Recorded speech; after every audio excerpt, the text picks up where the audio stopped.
வெளிப்படுத்தின விசேஷம் 2ஆம் அதிகாரம் 7வது வசனம் சொல்லுகிறது, ஆவியானவர் சபைகளுக்கு சொல்லுகிறதை காதுள்ளவன் கேட்க கடவன். ஜெயம் கொள்ளுகிறவன் எவனோ அவனுக்கு ஜீவ விருட்சத்தின் கனியை புசிக்க கொடுப்பேன். ஜீவ விருட்சம் அப்படின்னா என்ன அர்த்தம் அப்படின்னு கேட்டிங்கன்னா, அதுக்கான விளக்கத்தை 3ஆம் அதிகாரத்தில் 21, 22 வசனத்தில் ஆதியாகமத்தில் ஆண்டவர் சொல்கிறாரு. ஜீவ விருட்சம் என்றால் என்ன அப்படின்னு ஆண்டவர் சொல்கிறார். 22வது வசனத்தை வாசிங்கள். ஆதியாகமம் 3:22. பின்பு தேவனாகிய கர்த்தர், இதோ மனுஷன் நன்மை தீமையை அறியத்தக்கனாய் நம்மில் ஒருவரைப் போல் ஆனான். இப்பொழுது அவன் தன் கையை நீட்டி ஜீவ விருட்சத்தின் கனியையும் பறித்து புசித்து என்றென்றைக்கும் உயிரோடு இராதபடிக்கு செய்ய வேண்டும் என்று. அப்பனா நல்லா கவனிங்க, ஜீவ விருட்சத்தின் கனியை புசிச்சா என்ன ஆகும்? ஜீவ விருட்சம் அப்படின்னா என்ன அர்த்தம்னா, விருட்சம்னா மரம். ஜீவ விருட்சம் அப்படின்னா என்றென்றைக்கும் உயிரோடு இருக்கக்கூடியதான அந்த தன்மையை கொடுக்கக்கூடியதான ஒரு மரம். அந்த மரத்தினுடைய பழத்தை சாப்பிட்டா மனுஷன் என்னென்றைக்கும் எப்படி இருப்பான்? உயிரோடு கூட இருப்பான். இதுக்கு இன்னொரு வார்த்தை தான் என்றென்றைக்கும் உயிரோடு இருப்போம் அப்படிங்கிறதுக்கான இன்னொரு வார்த்தை தான் நித்திய ஜீவன். நித்திய ஜீவன்னா என்ன அர்த்தம்னா, நித்தியமாக உயிரோடு இருக்க போகிறோம் என்ற அர்த்தம். அதோட இன்னொரு அர்த்தம் தான் என்றென்றைக்கும் உயிரோடு இருத்தல் அப்படின்னு அர்த்தம். அப்போது ஆண்டவர் சொல்கிற வார்த்தை என்னென்னா, ஜெயம் கொள்ளுகிறவன் எவனோ அவனுக்கு ஜீவ விருட்சத்தின் கனியை புசிக்க கொடுப்பேன் என்று எழுது அப்படின்னு சொல்கிறார். அப்போ ஜீவ விருட்சம் என்றால் நித்திய ஜீவன். நித்திய ஜீவனை நீ பெற்றுக்கொள்ள வேண்டும் என்றால் எதையோ ஜெயம் பெற வேண்டி இருக்கிறது என்று அர்த்தம். நல்லா கவனிங்க, நம்ம நிறைய நேரத்தில் என்ன நினைக்கிறோம் அப்படின்னு கேட்டால், ரட்சிக்கப்பட்டாலே நமக்கு நித்திய ஜீவன் உண்டு அப்படின்னு நம்ம நினச்சிக்கிட்டு இருக்கிறோம். ஆண்டவர் ஏற்றுக்கொண்டு நாம் இப்போது அவருடைய ரத்தத்தால் கழுவப்பட்டுட்டோம்னா நித்திய ஜீவன் உண்டு அப்படின்னு நம்ம சொல்கிறோம். ஆனால் இந்த வசனம் என்ன சொல்லுது? ஜெயம் கொள்ளுகிறவன் எவனோ, யாருக்கு இது எழுதப்படுது அப்படின்னு கேட்டிங்கன்னா, 2ஆம் அதிகாரம் 1ஆம் வசனத்தில் எபேசு சபையின் தூதனுக்கு நீ எழுத வேண்டியது என்னவெனில் அப்படின்னா, எபேசு சபையின் தூதன் அப்படின்னு சொன்னால் சர்ச்சினுடையதான அல்லது ஊழியத்தினுடையதான அந்த தலைமை பீடத்தில் இருக்கக்கூடிய தூதை கொண்டு வரக்கூடியவன். அவன் தான் அந்த தூதை கொண்டு போய் சபைக்கு சேர்க்கிறவன். அந்த தூதனுக்கு நீ எழுத வேண்டியது என்னவென்றால், அதாவது ஊழியக்காரர்கள், மெய்ப்பர்கள், இவங்க எல்லாருக்கும் நீ எழுத வேண்டியது என்னவென்றால், உன்னுடைய சபையில் ஜெயம் கொள்ளுகிறவன் எவனோ அவனுக்கு தான் ஜீவ விருட்சம். ஜெயம் கொள்ளுகிறவன் எவனோ அவனுக்கு தான் நித்திய ஜீவன். உலகத்திலிருந்து சபைக்குள்ள வரவன் அத்தனை பேருக்கும் நித்திய ஜீவன் என்று வேதம் சொல்லவில்லை. சபைக்குள்ளிருந்து ஜெயம் பெறுகிறவனுக்கு நித்திய ஜீவன் என்று வேதம் சொல்கிறது. இங்கே எந்த ஒரு இடத்துலையும் கிறிஸ்தவங்க எல்லாரும் பரலோகத்துக்கு போவாங்கன்னு பைபிள் சொல்லவே இல்லை, ஒரு இடத்துல கூட இல்லை. ஆனால் என் கற்பனைகளை கை கொள்ளுகிறவன் எவனோ அவனுக்கு நித்திய ஜீவன் என்று வேதம் சொல்லுகிறது. அப்படின்னா என்ன அர்த்தம் அப்படின்னு கேட்டால், சபைக்கு வரதுனால ஒருத்தன் பரலோகத்துக்கு போயிடுவான் அப்படிங்கிறது ஒரு மாயையான நம்பிக்கை. சபைக்கு சபையில் சொல்லி கொடுக்குறதை ஒருத்தன் கை கொள்ளும் போது பரலோகத்துக்கு போவான், அதுதான் சரியான வார்த்தை. சபைக்கு வரவங்க எல்லாம் என்ன செஞ்சிட மாட்டாங்க? பரலோகத்துக்கு போயிடுவான். அப்படின்னு பார்த்தா இயேசு கூட இருந்த யூதாஸ் என்ன பண்ணியிருக்கணும்? பரலோகத்துக்கு போயிருக்கணும். 3.5 வருஷம் இயேசு கூட இருந்தால் கூட அவனுக்கு நித்திய ஜீவன் கிடைக்கல. அதனால் இயேசு கூட இருக்கிறதுனால மட்டும் நித்திய ஜீவன் என்ற அர்த்தம் அல்ல. இயேசு கூட இருந்து அவர் சொல்லுகிறபடி செய்து வாழ்கிறவன் எவனோ அவனுக்கு தான் நித்திய ஜீவன். அப்போ இன்னைக்கு சபையை பார்த்து கர்த்தர் சொல்லுகிற வார்த்தை ஜெயம் கொள்ளுகிறவன் எவனோ. இன்னைக்கு சபை இந்த வார்த்தையை பெற்றிருக்கிறதா? இது சபைக்கு தெரியுமா? இந்த விஷயம் சபைக்கு, நான் சொன்ன இந்த ஒரு பேசிக் விஷயம் சபைக்கு தெரியுமா? நாம் என்ன சொல்லிட்டு இருக்கிறோம் அப்படின்னு கேட்டால், சபைக்கு வரவங்க எல்லாரும் பரலோகத்துக்கு போயிடுவாங்க நம்ம சொல்லிட்டு இருக்கிறோமே. ஆனால் அப்படி வேதம் சொல்லவில்லையே, அப்படி ஒரு காரியத்தை சொல்லவே இல்லையே. இப்போ நாங்கள் என்ன செஞ்சுட்டு இருக்கிறோம் அப்படின்னா, சபைக்கு வரவங்க, ஊழியக்காரங்க, ஊழியத்துக்கு ஒப்பு கொடுத்தவங்க, இவங்க பரலோகத்துக்கு போவாங்களா அப்படின்னு ஒரு நாள் ஆண்டவர் எங்களை பார்த்து கேள்வி கேட்டார். இவங்க பரலோகத்துக்கு போவாங்களா? அப்படி பரலோகத்துக்கு போக மாட்டாங்களா? அப்படி பைபிள் ஒரு இடத்துலையும் கன்ஃபர்மேஷன் கொடுக்கல. அப்போ இவர்கள் பரலோகத்துக்கு போகிறதுக்கு என்ன செய்யணும்னு சொல்லு அப்படின்னு ஆண்டவர் சொன்னதுனால நாங்கள் ஒரு 10 வருஷமாக நித்திய ஜீவ கூட்டங்கள்னு ஒன்று நடத்திக்கிட்டு இருக்கிறோம். அதில் ஒன்லி ஊழியத்துக்கு ஒப்பு கொடுத்தவங்க, ஊழியம் செய்கிறவங்க, ஃபுல் டைம் மினிஸ்ட்ரிக்காக தங்களை அர்ப்பணித்தவங்க, இவங்களுக்கு மட்டும் எடுத்துகிட்டு இருக்கிறோம். அல்லது நல்ல ஒரு சீசனாக இருக்கிறவங்க, அவங்களுக்கு மட்டும் நாங்கள் எடுத்துகிட்டு இருக்கிறோம். மாதம் 3 நாள், ஆனால் ஒரு டைம் தான் எடுத்துகிட்டு இருக்கிறோம். எதுக்கு நான் அதை உங்களுக்கு சொல்கிறேன் அப்படின்னு கேட்டால், இந்த நித்திய ஜீவன் பரலோகத்துக்கு போகிறாங்கிற ஒரு பேசிக் அடிப்படையாக நம்ம நம்புகிற விசுவாசத்திலேயே இங்கே இவ்வளோ பிரச்சனை இருக்குது. நம்ம போவாங்கிற நம்பிக்கை நமக்கு இல்லை. ஆனால் நம்ம நினச்சிட்டு இருக்கிறோம் போயிடுவோம். அப்படியானால் இந்த நித்திய ஜீவனை பெற்றுக்கொள்வதற்கு மிக முக்கியமாக செய்ய வேண்டிய அடிப்படை விஷயம் என்ன அப்படின்னு கேட்டிங்கன்னு சொன்னால், அந்த 2:7 சொல்லுது, ஆவியானவர் சபைகளுக்கு சொல்லுகிறதை காதுள்ளவன் கேட்க கடவன். அப்படி கேட்கிறவன் ஜெயம் கொள்ளுகிறவன் எவனோ. அப்போ இந்த நித்திய ஜீவனை பெற்றுக்கொள்வதற்கு நிறைய விஷயம் இருக்குது. இப்போ நம்ம அதை பற்றி பேச போகிறதே இல்லை. நாம் இப்போ பேச போகிற விஷயம் என்னென்னா, ஆவியானவர் சபைகளுக்கு சொல்லுகிறதை காதுள்ளவன் கேட்க கடவன் அப்படின்னு இருக்கு. சரி, இப்போது என்னுடைய கேள்வி, நம்ம இங்கே சகோதரர்கள் எல்லாருமே ஊழியக்காரங்க அல்லாதவங்க இருக்கீங்களா?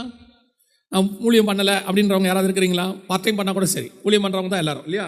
சரி, நான் எப்பவுமே பொதுவாக ஊழியக்காரங்க கொடுக்கையில் விசுவாசிகள் வேணான்னு சொல்லிடுவேன். ஏன்னா நம்ம ரொம்ப அன்பாக பேசிப்போம். நம்ம அன்பாக பேசுகிறது அவங்களுக்கு தெரிய வேண்டாம்ல. என்ன நினைக்கிறீங்க?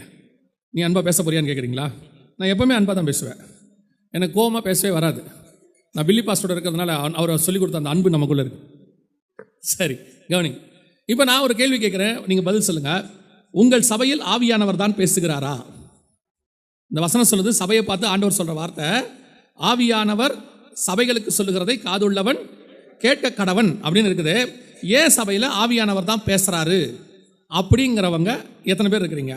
கான்ஃபிடென்ட்டா ஏன் சபையில் ஆவியானவர் தாங்க பேசுறாரு அப்படின்றவங்க எத்தனை பேர் இருக்கிறீங்க? என்ன யாருமே கை தூக்கல? ஏன் சபையில், உங்க சபையில் 365 நாளும் 52 வாரமும் ஆவியானவர் தான் பேசுறாரு, வேற யாருமே பேசல, ஆவியானவர் தான் என் சபையில் பேசுறாரு அப்படிங்கிறவங்க ஒரு 5 பேருக்கு கான்ஃபிடென்ட்டாக தெரியுது, ஒரு 3 பேருக்கு சந்தேகமாக தெரியுது. தூக்கலாமா வேணாமா, தூக்கலாமா வேணாமா அப்படின்னு இருக்கு. கொஞ்சம் பேருக்கு நீ என்ன சொல்றியோ சொல்லு, அப்புறமா நான் சொல்கிறேன், அவர் பேசுகிறாரா இல்லையாங்கிறதுல அப்புறம் நான் சொல்கிறேன், நீ முதல்ல என்ன சொல்லு அப்படின்னு சொல்கிறீங்க இல்லையா? சரி, இருந்துட்டு கொஞ்சம் பேர் உண்மையாகவே எனக்கு சந்தேகமாக தான் இருக்குது அப்படின்னு கை தூக்காதவங்களுக்கு தான் சோத்திரம். இப்போ அவங்களுக்கு தான் நான் சொல்கிறேன், கரெக்ட். என் சபையில் ஆவியானவர் தான் பேசுகிறார் என்பதற்கு எனக்கு உத்தரவாதம் இருக்கிறதா? 100% ஆவியானவர் தாங்க பேசுகிறாரு அப்படின்னு சொல்ல உங்களால் முடியுமா அப்படின்னு சொல்லி நீங்கள் பார்த்தீங்கன்னா, அந்த சுய பரிசோதனையை நீங்கள் செய்ய வேண்டும். நம்மை நாமே நிதானித்து அறிந்தோமானால் நாம் நியாயந்திருக்கப்படும். பல நேரத்தில் இங்கே இருக்க ஊழியக்காரங்களுக்கு என்ன பிரச்சனை, நமக்கு, நான் என்னையும் சேர்த்துக்கிறேன், நமக்கு என்ன பிரச்சனை இருக்குது அப்படின்னு கேட்டால், நாம் பேசுகிற இடத்துல இருக்கிறோம், ஒரு குரூப் கேட்குற இடத்துல இருக்குது. பேசுகிறது நம்ம எல்லாமே சரிதான், நம்ம சொல்கிறது எல்லாமே சரிதான் ஒரு தாட் நமக்குள்ளே போயிட்டே இருக்குது. கேட்குறவனை நம்ம கண்டிக்கிறோம், கேட்குறவனை நம்ம திட்டுறோம், அவனை சரி பண்ணுறோம். நாம் என்னைக்காவது சரி ஆனோமா? நம்மை நாமே நிதானித்து அறிந்தோமானாலும் இருக்குது, நம்மளை சரி பண்ணி பார்த்துருக்குறோமா, சுய பரிசோதனை பண்ணியிருக்கிறோமா அப்படின்னு கேட்டால் 100% ஊழியக்காரங்கள் கிடையாது. எல்லாமே எல்லாரையும் பொறுத்த வரைக்கும் நாம் பண்ணுறது எல்லாமே கரெக்ட் தான், பர்ஃபெக்ட் தான். ஏன்னா நான் ஊழியக்காரன், அவ்வளோதான். நம்மளை பொறுத்த வரைக்கும் யார்? நான் ஊழியக்காரன். நான் தப்பு பண்ணுவேனா? ஆதாமிலிருந்து யோவான் வரைக்கும் நீங்கள் எடுத்துக்கோங்க, எத்தனை ஊழியக்காரங்க பைபிளை தப்பு பண்ணியிருக்காங்கன்னு பாருங்கள். பண்ணது பெரும்பாலும் ஊழியக்காரனாக தான் இருக்கும். ஊழியக்காரன் தான் நிறைய தப்பு பண்ணியிருப்பான். ஆனால் அன்னைக்கு உள்ள ஊழியக்காரங்க ஒத்துக்கிட்டாங்க, இன்னைக்கு உள்ள ஊழியக்காரங்க ஒத்துக்க போகிறது இல்லை. நான் தேவன் தான் பேசுகிறேன், அதை நீங்கள் என்ன சொல்கிறீங்க, என்ன போய் மிஸ்டேக்குன்னு சொல்கிறீங்க? நான் எத்தனை வருஷம் ஊழியக்காரன்? அடுத்த பேச்சு, நான் எத்தனை வருஷம் ஊழியக்காரன், எத்தனை வருஷம் டாக்டர் இருக்காரு, எக்ஸ்பீரியன்ஸ் இருக்காரு, அவர் பண்ணுற பேஷண்ட்டு சாகாதா? சாக வாய்ப்பு இருக்கா இல்லையா? சாக வாய்ப்பு இருக்குது இல்லை? எத்தனையோ வருஷமாக வண்டி ஓட்டுறாரு, அவர் ஒரு நாள் ஆக்சிடென்ட் ஆகிறதுக்கு வாய்ப்பு இருக்குதா இல்லையா? இருக்குதானே? அதனால் எல்லா வருஷமும் ஊழியம், 10 வருஷமும் ஊழியம் பண்ணுறேன், 20 வருஷம் ஊழியம் பண்ணுறேன், அதனால் என் ஊழியத்தில் மிஸ்டேக்கே இருக்காதுன்னு அர்த்தமா? இன்னைக்கு நிறைய பேர் பல இடத்துல இந்த சுய பரிசோதனை பண்ணாததனுடைய விளைவு, அவர்கள் நித்திய ஜீவனை சுதந்திரிப்பாங்களான்னு அவங்களுக்கே தெரியாது, பரலோகத்துக்கு போவோமான்னு தெரியாது. இப்போது இயேசுவின் நாமத்தில் ஒருத்தன் அற்புதம் செஞ்சான், ஒருத்தன் தீர்க்க தரிசனம் உரைச்சான், ஒருத்தன் பிசாசுகளை விரட்டினான். இவன் எல்லாம் என்ன நினச்சிட்டு இருந்தானா, இயேசு வரும்போது நமக்கு பரலோகம் கிடைக்கும். ஏன் பிசாசு ஓடிக்கிட்டு இருக்கு, ஏன் தீர்க்க தரிசனம் கரெக்டாக இருக்குது. ஆனால் திடீர்னு பார்த்தா இயேசு சொல்கிறாரு, உனக்கு இதுக்கு சம்மந்தம் இல்லை, உன்னை சேர்த்துக்க மாட்டேன் பரலோகத்தில். அவன் சொல்கிறான், அடையாளமாக என்ன சொல்கிறான்னா, நான் உண்மையாக இருந்தேன் அல்லவா, நான் உத்தமமாக இருந்தேன் அல்லவா, நான் ஜெபித்தேன் அல்லவான்னு சொல்லலை. அவன் என்ன சொன்னான்? நான் தீர்க்க தரிசனம் உரைத்தோம் அல்லவா, உங்களுடைய நாமத்தினால பிசாசுகளை துரத்தணும் அல்லவா ஆண்டவர் சொன்னார். அப்போ நீ எதை வச்சு உன் ஆவிக்குரிய வாழ்க்கையை கணக்கு பண்ணிட்டு இருக்கிற? உங்கள் ஊழியத்தில் கிடைக்கக்கூடிய பலன்களை வைத்து, அந்த மினிஸ்ட்ரியில் இருக்கக்கூடியதான ஆத்துமாக்களை வைத்து. இப்போ இயேசு தெளிவாக சொல்லிட்டாரு, அவர்கள் ஜனங்களை வைத்து உன் ஊழியத்தை டிசைட் பண்ணாத. வந்து சந்தோஷமாக சொன்னாங்க, ஜனங்க கேட்குறாங்கன்ட்டு, அதன் நிமித்தம் நீங்கள் சந்தோஷப்படாதிருங்கள். இன்னைக்கு இங்கே என்ன பிரச்சனை இருக்குது? என் ஊழியத்தில் வரக்கூடிய பலன், என் ஊழியத்தில் கிடைக்கக்கூடியதான பெனிஃபிட்ஸ், இதை வச்சுக்கிட்டு நான் கரெக்டாக இருக்கிறேன் அப்படின்ற ஒரு எண்ணம் நமக்கு இருக்குது. அதனுடைய விளைவு என்ன? நாம பரலோகத்துக்கு போவோமாங்கிற எண்ணம் நமக்கே தெரியாது. நான் தீர்க்க தரிசனம் கரெக்டாக உரைச்சிட்டேன்னா, இப்போ நீங்கள் இப்படி எடுத்துக்கோங்க. மோசே கண்மலையை பார்த்து ஆண்டவர் பேச சொன்னார். மோசே என்ன பண்ணார்? அடிச்சார். தண்ணி வந்துச்சா இல்லையா? வந்துச்சானே? ஜனங்க குடிச்சாங்களா இல்லையா? ஆடு மாடு குடிச்சிச்சா இல்லையா? அப்போ மினிஸ்ட்ரி சக்ஸஸா இல்லையா? மினிஸ்ட்ரி நல்லபடியாக சக்ஸஸ். ஃபெயிலியரான ஒரே ஆள் மோசே மட்டும். அங்கே ஃபெயிலியர் மோசே, ஆனால் மினிஸ்ட்ரி சக்ஸஸ். இன்னைக்கும் பல இடங்களில் இதான் நடந்துகிட்டு இருக்குது. ஊழியம் சக்ஸஸ், ஊழியக்கான ஃபெயிலியர். நம்ம ஊரில் சொல்லுவாங்க ஒரு சும்மா விளையாட்டுக்கு, ஆப்ரேஷன் சக்ஸஸ் பேஷண்ட் டெட்டும்பாங்க. இங்கே இதான் இன்னைக்கு பிரச்சனை. ஊழியக்காரன் தன்னை எப்படி பார்த்து கொண்டிருக்கிறான்னா, நான் பரலோகத்துக்கு போயிடுவேன், கன்ஃபார்மாக போயிடுவேன், எனக்கு தெரியும் அப்படிங்கிற ஒரு கான்ஃபிடென்ட். இப்போ நீங்கள் எடுத்துக்கோங்க, எலியா வந்து எடுத்துக்கொள்ளப்பட போகிறார். எடுத்துக்கொள்ளப்பட போகும்பொழுது அந்த ஊரில் இருக்கக்கூடியதான தீர்க்கதரிசிகளின் புத்திரர் எலிசாவை பார்த்து சொல்கிறாங்க, இன்று உம்முடைய எஜமான் எடுத்துக்கொள்ளப்பட போகிறார், உனக்கு தெரியுமா? அப்போ எலியா எடுத்துக்கொள்ளப்படுறது யாருக்கு தெரியுது? இன்று. எலியா பரலோகத்துக்கு இன்னைக்கு போக போகிறான்றது. பரலோகம் எலியா இன்னைக்கு அமெரிக்கா போகிறான்ல, எலியா இன்னைக்கு மலேசியா போகிறான்ல, எலியா இன்னைக்கு எங்கே போகிறான்? பரலோகத்துக்கு போகிறான். அப்படிங்கிறது யாருக்கு தெரியுது? அந்த ஊரில் இருக்கிற எல்லா ஊழியக்காரனுக்கும் தெரியுது. சரி, அடுத்து எலிசாவுக்கு சொன்ன வார்த்தை என்ன? எனக்கு தெரியும் நீங்கள். அப்போ எலியா போகிறது யாருக்கும் தெரியுது? எலிசாவுக்கும் தெரியுது. சரி, இன்னொரு வார்த்தை. இப்போ எலிசாவை பார்த்து சொல்றாரு, இன்று நான் எடுத்துக்கொள்ளப்பட போகிறேன், உனக்கு என்ன வேண்டும் என்று கேட்டார். அவரோட அர்த்தம் என்ன? அவர் போகிறது அவருக்கும் தெரியுது, அவர் பரலோகத்துக்கு போவாருங்கிறது அவருக்கும் தெரியுது, அன்னைக்கு போவாருங்கிறது அவருக்கு தெரியுது, அவர் போவாருங்கிறது எலிசாவுக்கு தெரியுது, அவர் போவாருங்கிறது அந்த ஊரில் இருக்கிற எல்லா ஊழியக்காரனுக்கும் தெரியுது. நீங்களும் நானும் பரலோகத்துக்கு போவாங்கிற கான்ஃபிடென்ட் உங்களுக்கும் எனக்கு இருக்கா? நம்ம இருதயத்துக்குள்ள இருக்குதா? இன்னைக்கு இயேசு வந்தா போயிடுவான், என் ஆவிக்குரிய வாழ்க்கை, பரிசுத்த வாழ்க்கை, எனக்குள்ள இருக்கிற விசுவாசம், எனக்குள்ள இருக்கிற எல்லாம் பர்ஃபெக்டா இருக்கு, என்னில் குற்றம் உண்டு என்று உங்களில் சொல்ல முடியுமா அப்படின்னு கேட்கிற ஊழியக்காரர் இருக்கானா? அது ஒரே ஒருத்தர் மட்டும் இருக்கிறார். அவர் தெளிவா இருக்கிறார். கல்யாணம் ஆயிடுச்சு உங்களுக்கு, அதனால தான் எவ்வளோ கரெக்டாக கேட்டேன் பாருங்க. வேற ஏதாவது கேட்டேனா அவரை? நான் வேற ஏதாவது கேட்டேனா? அப்போ கவனிச்சு பாருங்க, அவர் நமக்குள்ள அந்த கான்ஃபிடன்ஸ் நமக்கு இல்லை. சரி, நம்மளை விடுங்க. நம்ம கூட இருக்கிற ஊழியக்காரங்க அத்தனை பேரும் உங்களை பற்றி சாட்சி கொடுப்பாங்களா? சொல்லுவாங்களா? ஐயோ அவர் நீதிமான்ங்க, இன்னைக்கு இயேசு வந்தால் போகக்கூடாது, எங்களுக்கு தெரிஞ்சு கோலாரில் இவர் ஒரு ஆள் மட்டும்தாங்க, கேஜிஎஃப்ல இவர் கன்ஃபார்மாக போவாருங்க அப்படின்னு உங்களால் யாரை சொல்ல முடியும்? விரல விட்டு என்றால் ஒரு ஆள் இல்லை. நம்மளை சொல்லுவாங்களா? மற்றவங்களை சொல்கிறத விட்டுருங்க, நம்மளை சொல்லுவாங்களா? சரி, இவங்க அத்தனை பேரையும் விட்டுருங்க. கூட இருக்கிற எலிசா சொன்னான்ல, எனக்கு தெரியும் அவர் இன்னைக்கு போறாருன்னு. உங்கள் வீட்டில் இருக்கிற உங்கள் மனைவி சொல்லுவாங்களா நீங்கள் கன்ஃபார்மாக பரலோகத்துக்கு போயிருவீங்கன்னு? உங்கள் வீட்டுக்கார் கன்ஃபார்மாக பரலோகத்துக்கு போவாரா அப்படின்னோடனே ஒரு நிமிஷம் பாஸ்டர்மா யோசிப்பாங்க, இவரா? இல்லை நான் சொல்கிறது உண்மை, விளையாட்டுக்கெல்லாம் கிடையாது, சீரியஸ். உங்கள் வீட்டில் இருக்கிற மனைவி பரலோகத்துக்கு போகுமான்னு உங்களை கேட்டால் நீங்கள் சொல்கிற முதல் வார்த்தை விழா, அவள் வந்தால் பரலோகமாகவே இருக்காது. அது ஏன் இன்னைக்கு நமக்கு நித்திய ஜீவனை சுதந்திரிக்கிறதுல பரலோகத்துக்கு போவோம். ஆனால் அதுதான் பேசிக் அடிப்படை. அதுக்காக தான் நம்ம இவ்வளோ கஷ்டப்பட்டு இருக்கிறோம். இவ்வளோ ஊழியங்களையும் எல்லாமே நீங்கள் என்ன வேணா இருந்துட்டு போங்க, ரெவரண்டா இருங்க, ரைட் ரெவரண்டா இருங்க, லெஃப்ட் ரெவரண்டா இருங்க, டாக்டரா இருங்க, பிஷப்பா இருங்க, இல்லை 10,000 பேர் இருக்கிற சபைக்கு பாஸ்டரா இருங்க, இல்லை உலகத்தையே கலக்கிற எவாஞ்சலிஸ்டாக இருங்க, இல்லை தீர்க்க தரிசனத்தை புட்டு வைக்கிற தீர்க்க தரிசியாக இருங்க. Whatever it is, end of the day பரலோகத்துக்கு போகணும். அவ்வளோதான் நம்மளுடைய ஒரே நோக்கம். முடிச்சுட்டு பரலோகத்துக்கு போகணும், அவ்வளோதான் மொத்தமே. அந்த ஒரு விஷயம் உங்களுக்குள்ள கான்ஃபிடென்ட் இருக்கா? இன்னைக்கு ஆண்டவர் தான் என்னை நடத்துறாரு, எனக்கு ஆண்டவர் பர்ஃபெக்டாக வச்சிருக்கிறாரு, என் ஆவிக்குரிய வாழ்க்கை கரெக்டாக இருக்குது. சொல்லக்கூடிய வார்த்தை என்ன தெரியுமா? இன்னைக்கு நம்ம எல்லாரும் சொல்றது, நம்ம ஃபெயில் ஆகிறோன்றது நமக்கு இப்போ முக்கியமே இல்லை. நம்ம எதை சொல்லி நம்மளை ஆறுதல் படுத்திக்கிறோம் தெரியுமா?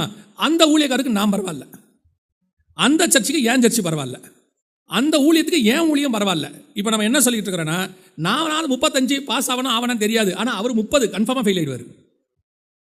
நம்முடைய கம்பாரிசன் இன்னைக்கு ஃபெயில் ஆகிற ஊழியக்காரன் மேலே வச்சு நமக்கு ஒரு திருப்தி.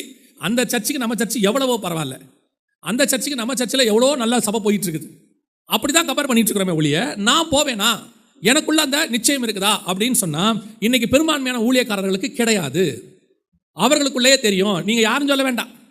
இப்போ நீங்கள் உங்களை பற்றி பொய்யான சர்ச்சு கூட கிடச்சிரும். ஏன்னா நம்மலாம் சிவாஜி கணேசன் செத்து போயிட்டாருன்னு சொல்கிறாங்க.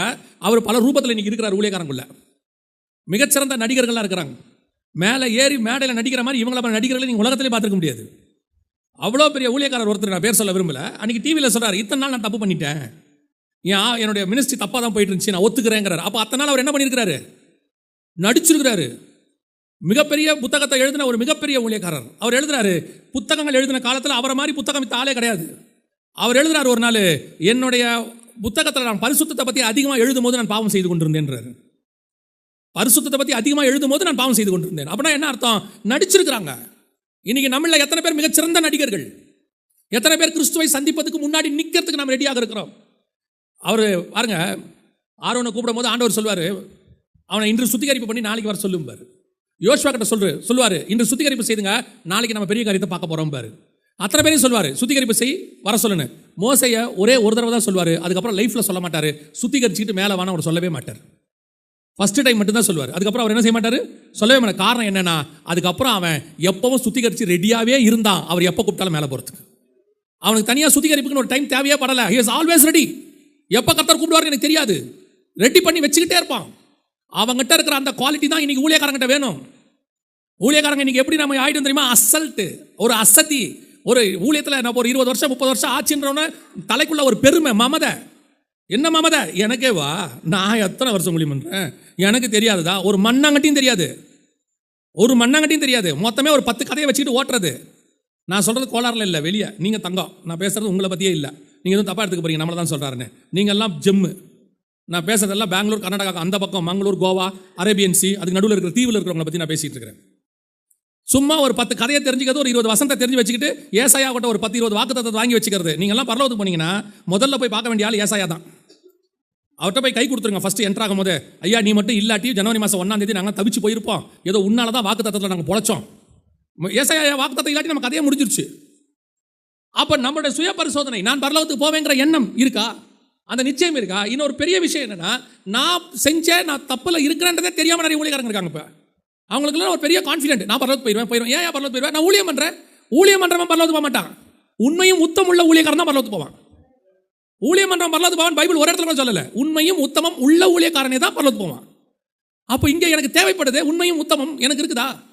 அப்போ இந்த சுய பரிசோதனை பண்ணி பார்க்காமல் நித்திய ஜீவனை சுதந்திரிப்பது எப்படி? இப்போ நான் ஒரு பேசிக் கேள்வி கேட்டேன், உங்கள் சபையில் ஆவியானவர் தான் பேசுகிறாரா அப்படின்னு. அதில் ஒரு 50% கை தூக்கல. எதுக்காகன்னு எனக்கு தெரியாது. ஒரு 25% நல்லா கை தூக்குனீங்க, ஒரு 25% பாதி தூக்குனீங்க.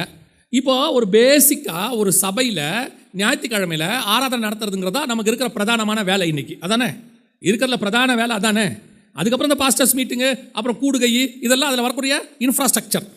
பேசிக் அடிப்படை ஊழியத்தினுடைய மிக முக்கியமாக நான் செய்ய வேண்டியது என்னன்னா, ஒவ்வொரு வாரமும் ஞாயிற்றுக்கிழமை ஆராதனை செய்வது. அந்த ஆராதனையில் மிக முக்கியமானது என்னன்னு கேட்டிங்கன்னா, செய்தி கொடுப்பது. அதுக்கு தான் அதிக நேரம் வச்சிருக்கிறோம். இப்போ அதுவும் போயிட்டு இருக்குது. ஒரு 3/4 மணி நேரமோ 1 மணி நேரமோ. அந்த 1 மணி நேரத்தில் உங்கள் சபையில் ஆண்டவர் பேசுகிறாரான்னு கேட்டால், உங்கள் ஊழியத்தினுடைய அடிப்படையே உங்களுக்கு சந்தேகமாக இருக்குது. ஆவியானவர் பேசுகிறாரா? அப்படியா? ஆமாங்க பேசுகிறாரு, தட்டு மாதிரி கொஞ்சம். ஒரு குரூப்பு ஆமாங்க பேசுகிறாரு, ஒரு குரூப்பு தெரியலையே, இருக்குது எதுக்கும் யோசித்து நம்ம கையை தூக்கிட்டு எதுக்கு வம்பு. அப்போ இந்த அடிப்படையாக என் சபையில் ஆவியானவர் பேசுகிறாரா இல்லையா என்பதிலேயே எனக்கு இவ்வளவு தடுமாற்றம் இருக்குமானால், இதுக்கப்புறம் ஆவியானவர் பேசுறதுல நிறைய விஷயம் இருக்குது. அதுக்கப்புறம் தான் நித்திய ஜீவன். இங்கே தான் நீங்களும் நானும் ஆரம்பிக்கிறோம். செய்தியை நம்ம இங்கே தான் ஆரம்பிக்கிறோம். சரி, இப்போ ஆவியானவர் பேசுகிறாருங்கிறதுக்கு என்ன உத்தரவாதம்? ஆவியானவர் பேசுகிறான்றீங்க, ஆவியானவர் தான் என் சபையில் பேசுகிறார் அப்படிங்கிறதுக்கு என்ன உத்தரவாதம் அப்படின்னு கேட்டிங்கன்னா, இது எல்லாமே இப்போ நான் வசனத்தில் தான் சொல்கிறேன், வசனத்துக்கு வெளியே இருந்து நான் சொல்லலை. ஆவியானவர் தான் என் சபையில் பேசுகிறாரு அப்படிங்கிறதுக்கு ஒரு உத்தரவாதம் என்ன அப்படின்னு கேட்டால், யோவான் 16ஆம் அதிகாரம் 7வது வசனத்திலேருந்து வாசிங்க. ஆவியானவர் தான் பேசுகிறாருங்கிறதுக்கான ப்ரூஃப் அங்கே இருக்குது. அந்தபடி உங்களதில் ஆவியானவர் பேசுகிறாரான்னு பாருங்கள். யோவான் 16:7 வாசிங்க. நான் உங்களுக்கு உண்மையை சொல்கிறேன், நான் போகிறது உங்களுக்கு பிரயோஜனமாக இருக்கும். நான் போகாதிருந்தால் தேற்றரவாளன் உங்களிடத்தில் வரார். நான் போவேனாயாகில் அவரை உங்களிடத்திற்கு அனுப்புவேன். அவர் வந்து பாவத்தை குறித்தும் பாருங்க, ஆவியானவர் வந்துட்டார்னா என்னத்தை பத்தி பேசுவார் அப்படிங்கிறதுக்கான உங்களுக்கு தெரிஞ்ச வசனம் தான் வாசிங்க. பாவத்தை குறித்தும், நீதியை குறித்தும், நியாய தீர்ப்பை குறித்தும் உலகத்தை கண்டித்து உணர்த்துவார். அப்போ ஆவியானவர் சபைக்குள்ள வந்தாருன்னா மெசேஜ் 3 டைப்ல தான் இருக்கும். மெசேஜ் 3 டைப்ல இருக்கும். இப்போ நீங்க என்ன எடுக்கும்போது அவர் இன்ட்ரோடியூஸ் பண்ணும்போது கடைசி காலத்தை குறித்து பேசுவார். இது என் டைப் ஆஃப் மெசேஜ். இது ஒரு பேட்டர்ன். இப்போ மோகன் சியானன் எடுத்தீங்கன்னா அவர் எவாஞ்சலிசம், அவர் வந்து சுவிசேஷத்தை குறித்து பேசுவார். இது ஒரு பேட்டர்ன் இருக்குது. இப்போ இந்த மாதிரி ஒவ்வொருத்தருக்கும் ஒவ்வொன்று பேட்டர்ன் இருக்குது. அவங்க மெசேஜ் பேட்டர்ன் அப்படின்னு சொல்லுவாங்க. ஆவியானவருடைய மெசேஜ் பேட்டர்ன் என்ன அப்படின்னு கேட்டால், இயேசுவே சொல்கிறாரு, அவர் வரும்பொழுது பாவத்தை குறித்தும், நீதியை குறித்தும், நியாய தீர்ப்பை குறித்தும் உலகத்தை கண்டித்து உணர்த்துவார். உலகத்தைனா நீங்கள் உடனே உலகத்தில் நினச்சிக்காதீங்க, நமக்குள்ள இருக்கிற உலகத்தை. ஏன்னா அவர் நமக்குள் வந்து வாசம் பண்ணுகிறார். கண்கள் நிச்சை, ஜீவனத்தின் பெருமை, மாம்சத்தின் நிச்சை, இவையெல்லாம் உலகத்தில் உண்டானவைகள். அது நமக்குள்ள இருக்கு. அது கண்டித்து உணர்த்தி வெளியே எடுத்து பரிசுத்தமாக்கி தேவ சாயலாக மாற்றி குமாரன் சாயலுக்கு ஒப்பாக்கி உங்களை என்னை கொண்டு போய் பரலோகத்தில் வச்சு நித்திய ஜீவனுக்குள்ள கொண்டு வரார். இது ஆவியானவர் வேலை. ஆனால் ஆவியானவர் வரும்போது இந்த 3 பற்றி பேசுவார்னு இருக்குது. உங்கள் சபையில் இந்த 3 குறித்த பிரசங்கம் தான் இருக்கிறதா இல்லை வேற பிரசங்கம் இருக்கா? நான் கேட்கறது புரியுதா? இப்போ பாருங்க, ஆவியானவர் தான் இந்த வேத வாக்கியத்தை அருளி செய்தவர். டோட்டல் பைபிளும் யாரால கொடுக்கப்படுகிறது? ஆவியானவர். வேத வாக்கியங்கள் எல்லாம் தேவ ஆவியானவராலே அருளப்பட்டிருக்கிறது. தீமோத்தேயுக்கு எழுதும்போது பவுல் சொல்றார். அவர் சொல்லும் போது புதிய ஏற்பாடு இல்லை, நீங்க புரிஞ்சுக்கணும். அவர் சொல்லும் போது எதை எழுதல? புதிய ஏற்பாடு கம்பைலே ஆகலை இன்னும். தீமோத்தேயுக்குள்ள எழுதும் போது அப்பதான் அங்கங்க ஒரு பக்கத்தில் ஒருத்தர் எழுதிட்டு இருக்கிறாங்க. அப்படி இருக்கும் பொழுது அவர் சொல்ற வேத வாக்கியங்கள் எல்லாம் தேவ ஆவியானவர்களே அருளப்பட்டிருக்கிறது. அப்படிங்கிறது எதை பத்தி அப்படின்னா பழைய ஏற்பாட்டை பத்தி. பழைய ஏற்பாட்டு வேத வாக்கியம் இப்போ புதிய ஏற்பாடு அதில் இருக்கு. டோட்டலாக சேர்ந்ததான் என்னது? பைபிள். இந்த டோட்டல் பைபிளும் வேத வாக்கியங்கள் எல்லாம் தேவ ஆவியானவராலே அருளப்பட்டிருக்கிறது அப்படின்னு இருக்கு. இந்த பைபிளில் முதல் பிரசங்கியார் யாருன்னு நினைக்கிறீங்க? பைபிளில் முதல் பிரசங்கியார் சும்மா சொல்லுங்க, எல்லாம் ஊழியக்காரங்க தானே. நோவா இல்லையா? அவர் இல்லை, ஏனோக்கு. ஆதாமுக்கு 7ஆம் தலைமுறையான ஏனோக்கு. யூதாவின் புஸ்தகம் 14ஆம் அதிகாரம், யூதாவின் புஸ்தகம் 14-15, குறிப்பா 15 வாசிங்க பார்ப்போம். இல்ல 14-15 வாசிங்க. யூதாமுக்கு 7ஆம் தலைமுறையான ஏனோக்கு இவர்களை குறித்து, இதோ எல்லாருக்கும் நியாய தீர்ப்பு கொடுக்கிறதற்கும் அவர்களில் அவபக்தி உள்ளவர்கள் யாவரும் அவபக்தியாய் செய்து வந்த சகல அவபக்தியான கிரியைகள் நிமித்தமும் தமக்கு விரோதமாய் அவபக்தியுள்ள பாவிகள் பேசின கடின வார்த்தைகள் எல்லாவற்றின் நிமித்தமும் அவர்களை கண்டிக்கிறதற்கும் 1000 தமது பரிசுத்தவான்களோடு கூட கர்த்தர் வருகிறார் என்று முன்னறிவித்தான். இதான் ஃபர்ஸ்ட் பிரசங்கம், முன்னறிவித்தான். எதை பத்தி அப்படின்னு கேட்டீங்கன்னா 14வது வசனம் சொல்லுது, 1000 பரிசுத்தவான்களோடு தேவன் பூமியை நியாயம் தீர்க்க வருகிறார் என்று பிரசங்கித்தான். ஃபர்ஸ்ட் பிரசங்கம் எதை பத்தி இருக்குது? நியாய தீர்ப்பை பத்தி பிரசங்கம். ரெண்டாவது பிரசங்கம் யார் அப்படின்னு பார்த்தீங்கன்னு சொன்னா நோவா. 10ஆம் தலைமுறை. இப்போ நோவா பிரசங்கம் பண்ணும்போது 2 பேதுருவின் புஸ்தகத்தில் 2ஆம் அதிகாரம் 5வது வசனத்தை வாசிங்க. 2 பேதுருவின் புஸ்தகம் 2ஆம் அதிகாரம் 5வது வசனம். பூர்வ உலகத்தையும் தப்ப விடாமல் நீதியை பிரசங்கித்தவனாகிய நோவா. என்ன பிரசங்கம்? நீதியை. 2வது பிரசங்கம் எதை பத்தி இருக்கு? நீதி. நீதியை பத்தி. முதல் பிரசங்கம் நியாய தீர்ப்பு, 2வது பிரசங்கம் நீதி. இதுக்கு அடுத்த பிரசங்கம் யாருக்கு வார்த்தை கொடுக்கப்பட்டது அப்படின்னு பார்த்தீங்கன்னா அடுத்த ஆபிரகாம். 18ஆம் அதிகாரத்தில் ஆண்டவர் சொல்றாரு, ஆபிரகாமின் சொல்லுக்கு என் கற்பனைகள் நியமங்களை கை கொள்ளுவான் என்று. அடுத்து 25 26ஆம் அதிகாரங்களில் சொல்றாரு, ஆபிரகாம் கை கொண்டு தன் பிள்ளைகளுக்கு சொன்னான் என்று. அதுக்கப்புறம் நீதி பிரமாணம் நியாய பிரமாணம் வந்துடுச்சு. அதுக்கப்புறம் மோசேக்கிட்ட நியாய பிரமாணத்தை எழுதி கொடுத்துட்டாரு. நியாய பிரமாணம் முழுக்க முழுக்க தண்டனை, முழுக்க முழுக்க தண்டனை. இப்போ யோசித்து பாருங்க, பழைய ஏற்பாடு முழுக்க ஒன்று நீதி இல்லை நியாயம், நியாய தீர்ப்பு. புதிய ஏற்பாட்டுடைய முதல் பிரசங்கர் யாரு? யோவான் ஸ்நானகன். அவர் பண்ண முதல் பிரசங்கம் என்ன? மனம் திரும்புங்கள், பரலோக ராஜ்யம், பாவத்தை குறித்து. சரி, பிரசங்கம் பண்ணி மனம் திரும்புகிறவங்களுக்கு அவர் என்ன கொடுத்தாரு? ஞானஸ்நானம் கொடுத்தாரு. ஞானஸ்நானம் என்பது நீதி. இயேசு சொல்றாரு, இது எல்லா நீதிக்கும் கீழ்ப்பட்டதாக இருக்கிறது. சரி, மனம் திரும்பாதவங்களுக்கு அவர் என்ன சொன்னார்? விரியன் பாம்பு குட்டிகளை, நல்ல கனி கொடாத மரங்கள்லாம் வெட்டுண்டு அக்கினியில் நியாய தீர்ப்பு. 3 பேர், நீதி, நியாயம், பாவத்தை குறித்து. அடுத்த பிரசங்கர் இயேசு. இயேசு பண்ண ஃபர்ஸ்ட் பிரசங்கம் கலிலேயாவில் 4ஆம் அதிகாரம் மத்தியில், இருளில் இருக்கிற ஜனங்கள் பெரிய வெளிச்சத்தை கண்டார்கள், மனம் திரும்புங்கள், பரலோக ராஜ்யம் சமமாக இருக்கிறது. டோட்டல் பைபிளும் இந்த 3 பிரசங்கத்தில் தான் இருக்கும். டோட்டல் பைபிளும் இந்த 3 பிரசங்கம் எப்படி இருக்கும் அப்படின்னு கேட்டிங்கன்னா, ஒன்று பாவத்தை பற்றி இருக்கும், பாவத்திலேருந்து விடுதலையானா என்ன ஆசீர்வாதம்னு இருக்கும், பாவத்திலேருந்து விடுதலை ஆகாட்டி என்ன நியாய தீர்ப்புன்னு இருக்கும். விசுவாசம் என்பது நீதி. யாரு? ஆபிரகாம் விசுவாசித்தான், நீதியாக எண்ணப்பட்டது. அந்த விசுவாசத்துக்கு கீழ்ப்படிஞ்சா என்ன கிடைக்கும்னு இருக்கும், கீழ்ப்படியாட்டி என்ன நியாய தீர்ப்புன்னு இருக்கும். அடுத்து புதிய ஏற்பாட்டில் ஞானஸ்நானம் நீதி, அதுக்கு கீழ்ப்படிஞ்சா என்ன ஆசீர்வாதம் வரும், கீழ்ப்படியாட்டி என்ன நியாய தீர்ப்பு வரும். டோட்டல் பைபிளும் இதன் பேஸில் தான் இருக்கும். இந்த 3க்குள்ள தான் டோட்டல் பைபிள், சுவிசேஷம், வாக்கு தத்துவம் அத்தனையும் அடங்கி இருக்குது. இந்த 3ல் தான் நீங்கள் பிரசங்கம் பண்ணுறீங்களா? உங்கள் 52 வார பிரசங்கமும் இந்த 3க்குள்ளே தான் இருக்குதா? ஆனால் கடந்த 20-25 வருஷமா இந்த 3 தாண்டி 4வது பிரசங்கத்துக்கு சர்ச்சு போயிடுச்சு. அதுதான் அடிப்படையே இல்லாத ஆசீர்வாத பிரசங்கம். வெறும் ஆசீர்வாதம். உன்னை அப்படி ஆக்குவார், இப்படி ஆக்குவார், வாழாக்குவார், தரையாக்குவார், உனக்கு கார் கொடுப்பார், வீடு கொடுப்பார், உனக்கு இடம் கொடுப்பார், உன் பொண்ணுக்கு மாப்பிள்ளை கொடுப்பார், உன் பையனுக்கு வெளிநாட்டில் வேலை கொடுப்பார், உனக்கு அது கொடுப்பார், இது கொடுப்பார். இது முழுக்க முழுக்க அடுத்த 20 வருஷம், நீங்கள் போன 20 வருஷமா இதான் பிரசங்கம் சபையில். பாவத்தை பற்றி பேசுறது குறைஞ்சி போச்சு. பாவம் சொன்னாலே பாவன்ற இடத்துக்கு சபை வந்துருச்சு இன்னைக்கு. ப்ராஸ்பரஸ் டாக்டர், அதான் சொன்ன ப்ராஸ்பரிட்டி டாக்டர், அதாவது செழிப்பின் உபதேசம், grace, hyper grace, super grace. பாவத்தை பற்றி பேசக்கூடாது. ஏன் பாவம் பாவம் சொல்ற? இதை 3 தாண்டி வேற பிரசங்கம் ஆவியானவர் பண்ண மாட்டார், பைபிளில் இல்லை. ஆனால் இன்னைக்கு 4வது பிரசங்கம் ஓடிட்டு இருக்குது. அப்போ இந்த பிரசங்கம் யார் கொடுத்தது? இந்த பிரசங்கம் தேவன் கொடுத்தது அல்ல. ஆவியானவர் பேச மாட்டார், சபையில் பேச மாட்டார். அப்போ இந்த பிரசங்கத்தை நீங்கள் செய்கிற இந்த 4வது பிரசங்கத்தை செய்தது யார்? செய்கிறது யார்? இன்னைக்கு ஊழியக்காரங்களுக்கு ஒரு விஷயம் தெரியணும் கண்டிப்பாக. ஞாயிற்றுக்கிழமை காலையில், ஏன்னா ஞாயிற்றுக்கிழமை ஆராதனை வச்சிருக்கிறோம், என்னை பொறுத்த வரைக்கும் நீங்கள் எப்பப்பெல்லாம் பிரசங்கம் பண்ணுறீங்களோ, இந்த பிரசங்கம் உங்கள் சபைக்கு என்ன டைம் லைனில் வந்து சேருதுன்னு உங்களுக்கு தெரியுமா? இந்த பிரசங்கம் உங்கள் சபைக்கு என்ன டைம் லைனில் வந்து சேருதுன்னு உங்களுக்கு தெரிஞ்சுக்கங்களேன். உங்களுக்கு தெரியும். அப்போ உங்களுக்கு தெரிஞ்சுக்கிச்சுன்னா நான் எவ்வளவு முக்கியமான ஆள் என்பதை நீங்கள் புரிஞ்சுக்கலாம். உதாரணத்துக்கு இப்போ உங்கள் மெசேஜோடைய பவர் அல்லது உங்கள் மெசேஜோடைய வேல்யூ என்ன நீங்கள் பாருங்கள். நீங்கள் பாருங்கள், இப்போ நான் சொல்கிறேன், வாசிங்க. வெளிப்படுத்தின விசேஷம் 1ஆம் அதிகாரம் 1வது வசனத்தை வாசிங்க. வெளிப்படுத்தல் 1:1 வாசிங்க. சீக்கிரத்தில் சம்பவிக்க வேண்டியவைகளை நம்முடைய ஊழியக்காரருக்கு காண்பிக்கும் பொருட்டு, நம்முடைய ஊழியக்காரருக்கு, யாருக்கு? சபையில் உள்ள ஊழியக்காரருக்கு காண்பிக்கும் பொருட்டு தேவன் இயேசு கிறிஸ்துவுக்கும், யாருக்கு? இயேசு கிறிஸ்துவுக்கு. அப்ப இது எங்க உருவாயிருக்குது? ஃபர்ஸ்ட் பிரசங்கம் இயேசு, தேவன் இயேசுவுக்கு. அப்ப உருவானது பரலோகத்துல. அவர் யார்கிட்ட கொடுக்குறாரு? இயேசு கிட்ட கொடுக்குறாரு. அடுத்து இவர் தம்முடைய தூதனை அனுப்பி, இயேசு யார் அனுப்புறாரு? தூதனை அனுப்பி, அடுத்து ஊழியக்காரனாகிய யோவானுக்கு வெளிப்படுத்தினதுமான விசேஷம். அப்ப உங்க கையில் இருக்கிற பைபிள் 4 ஸ்டேஜ் கிராஸ் பண்ணி வந்திருக்குது. தேவன் கிட்ட இருந்து இயேசு வழியா தூதனை அனுப்பி யாருக்கு? அப்போஸ்தலர்களுக்கு கொடுத்தாச்சு. நம்முடைய உபதேசம் எதன் அடிப்படையில் இருக்குது? அப்போஸ்தலர் உபதேசத்தில் நம்ம இருக்கிறோம். அது யோவானுக்கு கொடுக்கப்பட்டது, சிலது பவுலுக்கு கொடுக்கப்பட்டது, சிலது யூதாவுக்கு கொடுக்கப்பட்டது, சிலது மத்தியாவுக்கு கொடுக்கப்பட்டது. இது எல்லாம் சேர்ந்து கம்பைல் ஆகி பைபிளா இருக்கு. ஸோ இது எல்லாமே ஊழியக்காரர்களுக்கு கத்தர் கொடுத்தது. அந்த 4 ஸ்டேஜ் முடிஞ்சிருச்சு, பிரிண்ட் ஆகி நம்ம கைக்கு வந்துடுச்சு. சரியா? நான் சொல்ல புரியுதா? இது மாற போகிறதே இல்லை இனிமேட்டு. ஏன்னா பிரிண்டட் ஆயிடுச்சு, நம்ம கைக்கு வந்துருச்சு. 4 ஸ்டேஜ் மாறாது. அடுத்து வாசிங்க, 2:1 வாசிங்க.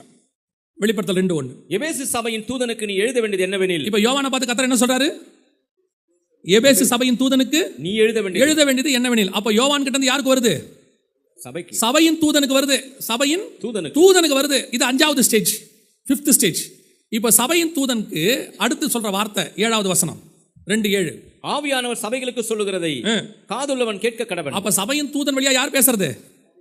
ஆவியானவர் பேசுறாரு. யாருக்கு பேசுறாரு? சபைக்கு பேசுறாரு. அப்போ சபையின் தூதன் 5வது இடம், ஆவியானவர் 6வது இடம், சபை 7வது இடம். தேவன் கிட்ட இருந்து சபைக்கு ஒரு மெசேஜ் வந்து சேரும்போது 7 ஸ்டேஜ் இருக்குது.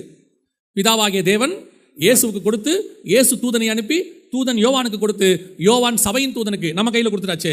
இப்போ நம்ம கிட்ட இருந்து ஆவியானவர் யாருக்கு பேசணும்? சபைக்கு பேசணும். இது 7 ஸ்டேஜ். ஒவ்வொரு மெசேஜும் இப்படி தான் இருக்கும். நீங்க கொடுக்குற ஒவ்வொரு மெசேஜும் 7 ஸ்டேஜ் கிராஸ் ஆகி 7வது ஸ்டேஜில் சபைக்கு வரும். இந்த 7 ஸ்டேஜில் இந்த மெசேஜை சபைக்கு போக விடாம அல்லது சபைக்கு தப்பா கொண்டு போய் சேர்க்கிற ஒரே ஆள் யார் தெரியுமா?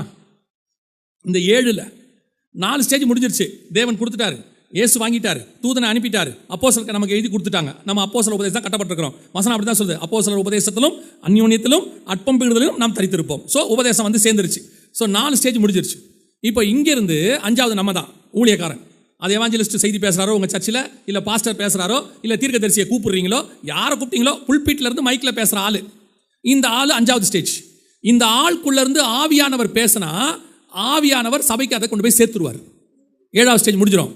இந்த ஆளுக்குள்ளேருந்து ஆவியானவர் பேசலைன்னா, இந்த ஆள் மாம்சத்தில் பேசினா, இந்த 4 பேர் கொடுத்த வார்த்தையும் அங்கே போகாது, இந்த மாம்சம் சபைக்கு போயிடும். இந்த டோட்டல் டிசைன்ல இதை கொலாப்ஸ் பண்றதுக்கு ஒரே ஒரு ஆளால மட்டும்தான் முடியும். அந்த புல்பிட்ல நிக்கிற ஊழியக்காரனால மட்டும்தான் அது முடியும். மிச்சம் இந்த இடத்துல எதுவுமே மாறாது. உங்களுக்குள்ள இருந்து ஆவியானவர் பேசினா பரலோகத்தினுடைய மெசேஜ் உங்க சபைக்கு போயிடும்.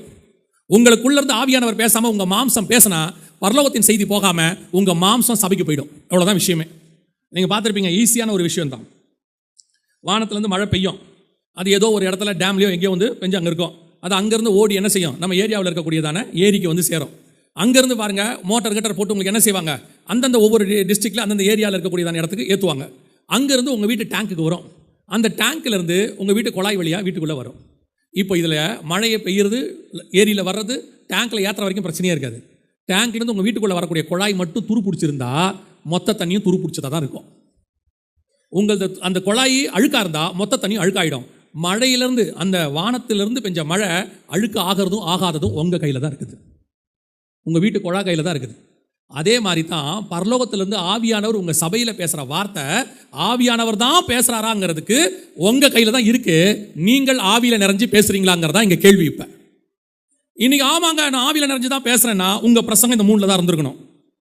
இந்த பிரசங்கம் இந்த 3 தான் இருந்திருக்கணும். ஒன்று பாவத்தை குறித்து, பாவத்துக்கு கீழ்ப்படியாவிட்டால் இருக்கக்கூடியதான சாபத்தை குறித்து, கீழ்ப்படிந்தால் வரக்கூடிய ஆசீர்வாதத்தை குறித்து. ஒன்று நீதியை குறித்து. நீதி என்பது விசுவாசம், கீழ்ப்படிதல் எல்லாம் இருக்கு. கனி, ஆவியின் கனியில் விசுவாசம் இருக்கு. இதை பற்றி இருக்கணும். இதனால் வரக்கூடிய ஆசீர்வாதத்தை பற்றி பேசியிருக்கணும்.